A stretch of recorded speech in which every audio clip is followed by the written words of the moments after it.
Hello all, and welcome to another exciting episode of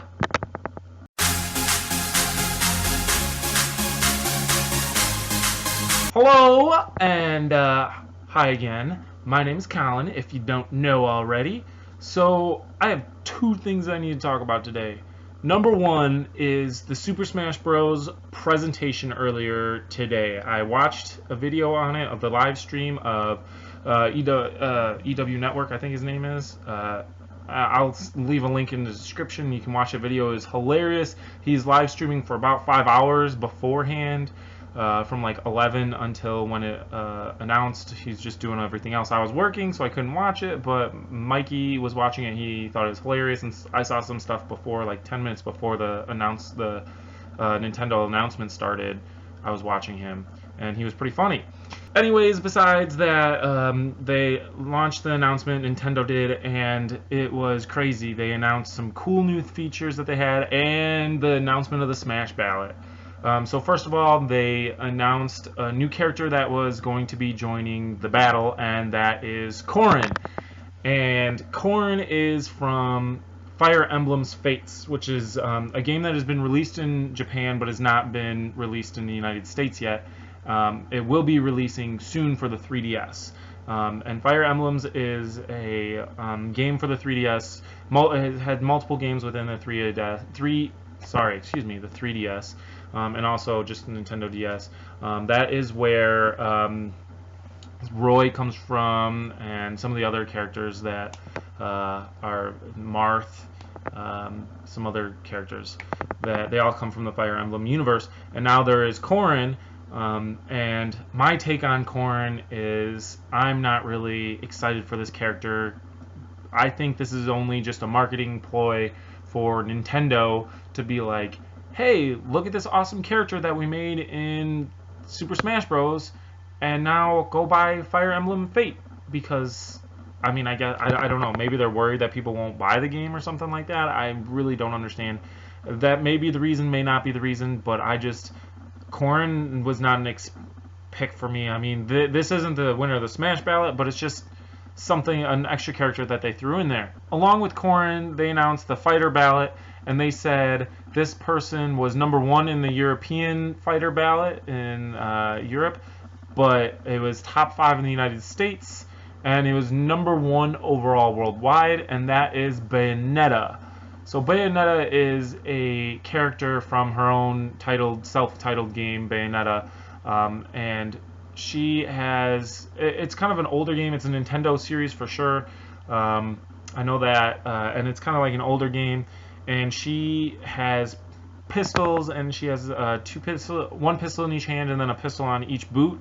So that's really cool. I watched her, they showed the moves and everything that she can do. She can do some sick combos, it looks like. So if you're really into comboing in Smash Bros, then that is definitely your character. And she has a counter, which slows time, which is pretty cool.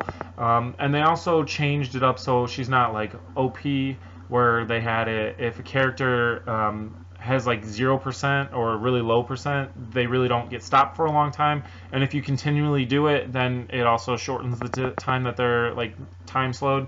So that's really good. That they kind of like balanced it a little bit.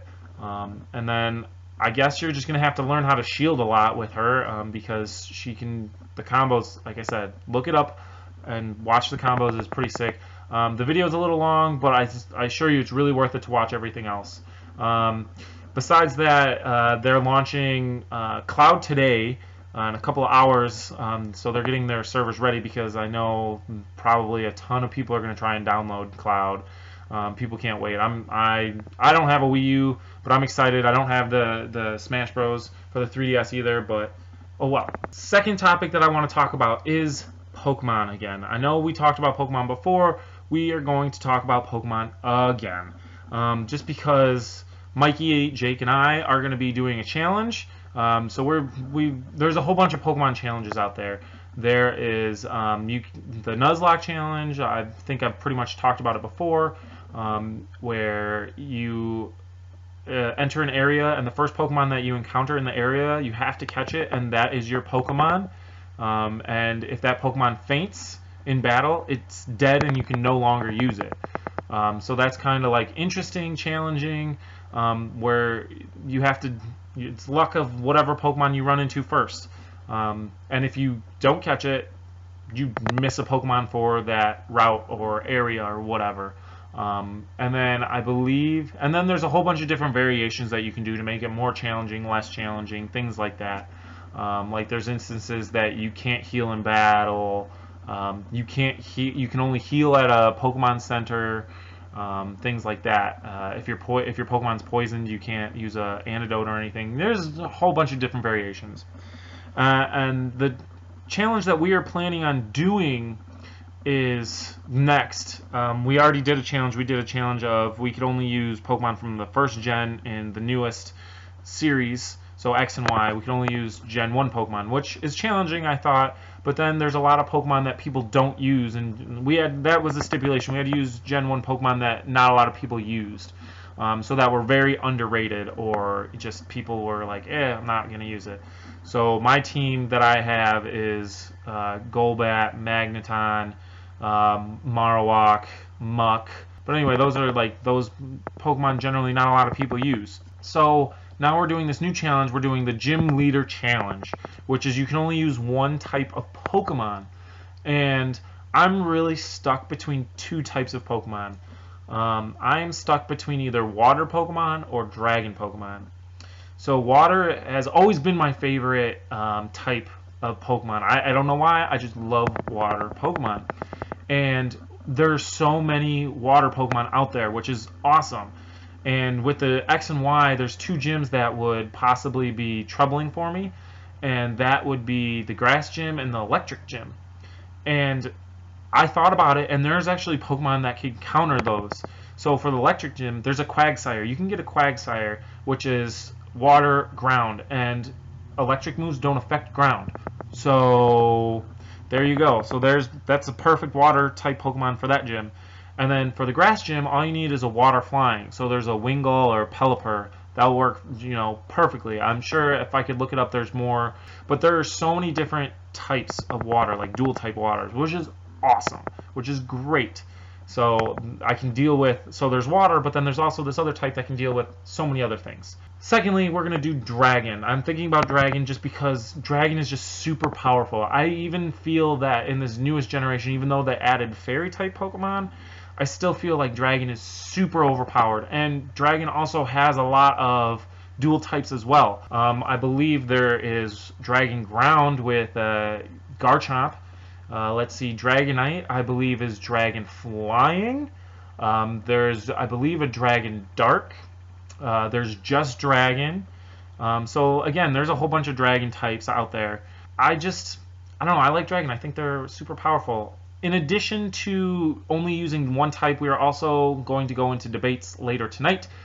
And we're going to decide if we're going to use only 4 Pokemon, because if you use 6, we feel like we want to make it a little bit harder, a little bit more challenging. And whenever you face a gym leader, generally they only have 4 Pokemon. Except when we go to Elite 4, we're thinking about adding Pokemon, because, I mean, only 4 Pokemon would be pretty tough, in our opinions, for the Elite 4. But we'll go into talking and debating about that.